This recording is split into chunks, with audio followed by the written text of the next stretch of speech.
یو څو ګاډې واډې پوښتنې چې تېرو خپرونو کې مطرح شو دوستانو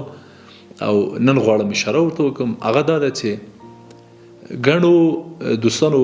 کامنټ کړی و پوښتنې مطرح کړې وه چې استاد موږ هم ستونزه لرو یا ځینو دوستانو لیکلي وو چې زه هم ستونزه لرم اما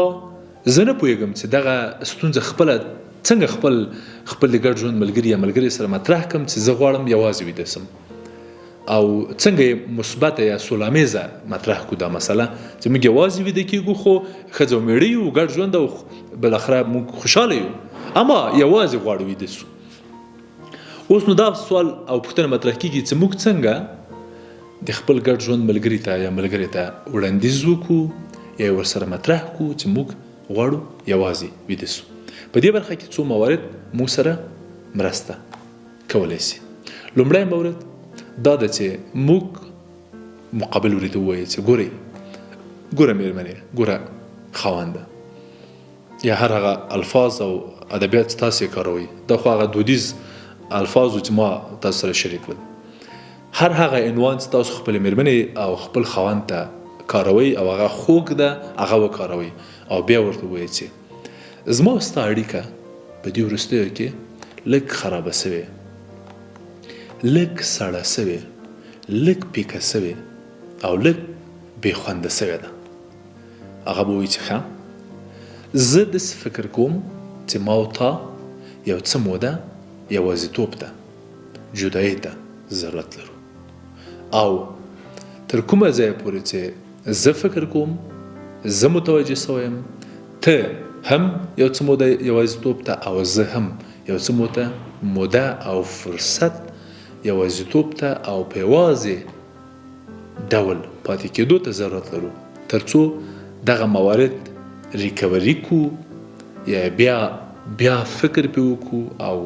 له ځان سره سوچ پې وکړو او بالاخره یو ډول یو شکل حل کو بیا به بیرته راسو هغه به هم درته ووایي چې ښه ده که په دغه شکل ورسره مطرح کوي او بیا د خپل خوب ځای جدا کوي ښه خبره ده که دا سوال مطرح نه کوي دا همغږي رامنځته نه کوي او بیل سي خپله په اصطلاح خپله بستره هم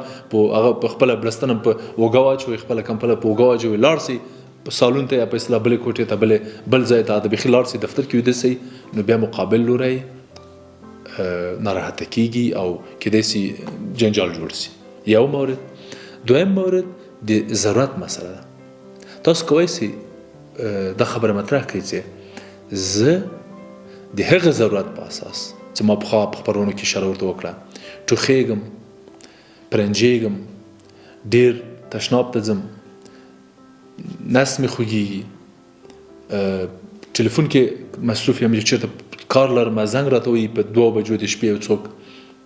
او زه مجبور یم چې جواب یې کړم یا کار لرم یا کار کوم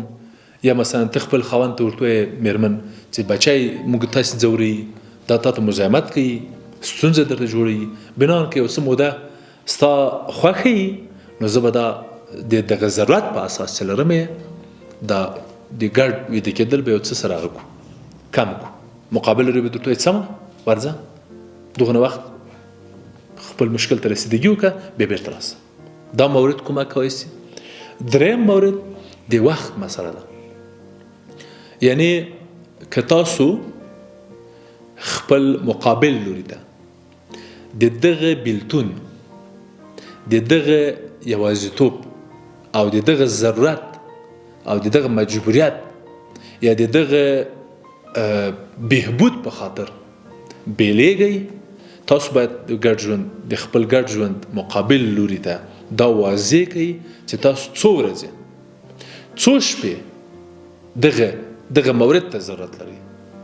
تاسو څو میاشتې نور باید دا ماشوم په یوازې توګه ویده کوي دغه ستا ماشوم دغه ماشوم دی چې اوس تا دلیل راوړ ماته تر څه وخته به دې سره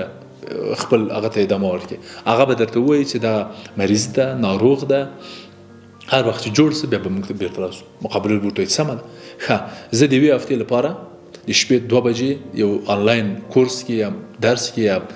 مرکه کې یا دې کې هغه کې اشتراک کوم مقابل ورته به پوهي چې دغه کار د دغه سړي د یوه میاشت ده یوه هفته ده، 3 ورځې ده، 3 شپې ده، او مقابل لوری به هم پوهي چې دا خو دا یو مورد ده، یو مسله ده، دغونه وخت هم ادامه کوي.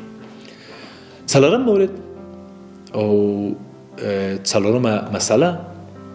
هغه مشکل ده، یعنی ستونزه او ربړه،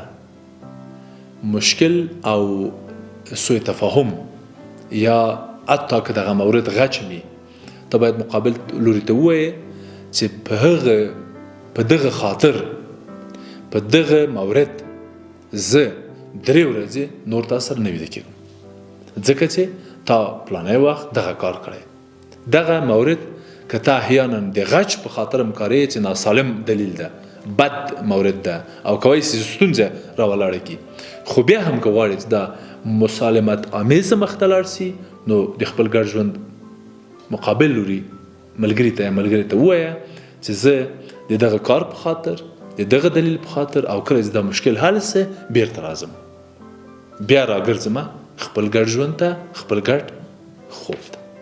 دغه موارد که احیانا مراعات شي دوستانو، دغه مسایل که دغه شرایط که په نظر کې ونیول شي، که تاسو حتی یوازې هم ویده سئ، په یوازې شکل هم لاړ سئ، خپل خوب ته ادامه ورکړئ، ستونزې به ولاړې یا را پیدا نه کړي.